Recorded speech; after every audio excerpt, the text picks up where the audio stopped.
নমস্কার, আমি শিবশঙ্কর। আমার ইউটিউব চ্যানেলে আপনাদের সকলকে স্বাগত জানাই। বন্ধুরা, আপনারা জানবেন অন্নপূর্ণা ভাণ্ডারের ফর্ম আপনারা অলরেডি চলে এসছে পোর্টালে। বাট আপনারা অনেকজন ভাবছেন যে আপনারা ফর্মটিকে অনলাইনে সাবমিট করবেন নাকি অফলাইনে। দেখুন, মাননীয় মুখ্যমন্ত্রী শুভেন্দু অধিকারী মহাশয় তিনি অলরেডি বলে দিয়েছেন 1 তারিখ 2 তারিখ অনলাইনে আবেদন করা যাবে এবং 3 তারিখ থেকেই কিন্তু ওনারা 3,000 টাকা করে রিলিজ করা চালু করে দেবেন। 1 তারিখ 2 তারিখের মধ্যে যতজন সাবমিট করবেন 3 তারিখ থেকে তারা কিন্তু 3 তারিখের পর থেকে ওটা ভেরিফিকেশান হয়ে টাকা আসা চালু হয়ে যাবে। কিন্তু যারা অফলাইনে আবেদন করবেন তাদের জন্য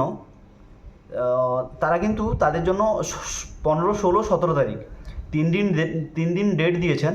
ওই 3 দিনের মধ্যে পঞ্চায়েতে একটা করে হল টাইপ থাকবে, ওখানে গিয়ে সবাইকে আপনাদের ফর্মগুলি জমা দিতে হবে।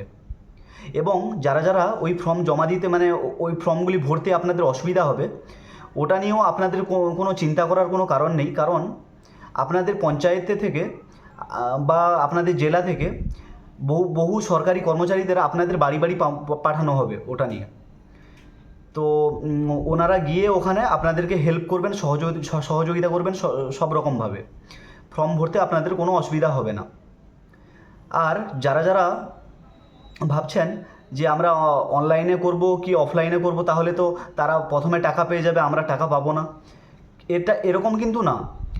মুখ্যমন্ত্রী শুভেন্দু অধিকারী মহাশয় তিনি বলেছেন যতদিন না আপনারা আপনাদের অন্নপূর্ণা ভাণ্ডারে 3,000 টাকা করে পাচ্ছেন, আপনাদের লক্ষ্মীর ভাণ্ডার প্রকল্পটা কিন্তু বর্তমান চালুই থাকবে।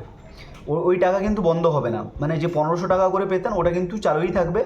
যখন আপনার অন্নপূর্ণা ভাণ্ডারে 3,000 টাকা করে পাওয়া চালু করবেন, তখন এই লক্ষ্মীর ভাণ্ডারটা যেটা পেতেন ওটা কিন্তু বন্ধ হয়ে যাবে। ঠিক আছে, আশা করি আপনাদের বোঝাতে পারলাম। তো এটা নিয়ে কোনো চিন্তা করার কোনো কারণ নেই। আপনারা চাইলে অনলাইনেও করতে পারেন অথবা অফলাইনেও করতে পারেন। তো আজকের ভিডিওটা এইটুকুই ছিল।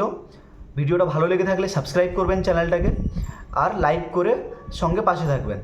আর যদি আপনাদের কিছু মতামত থাকে কমেন্ট বক্সে জানাবেন, আমি আপনাদের কমেন্টের রিপ্লাইগুলি দেবো। ধন্যবাদ ভিডিওটি দেখার জন্য।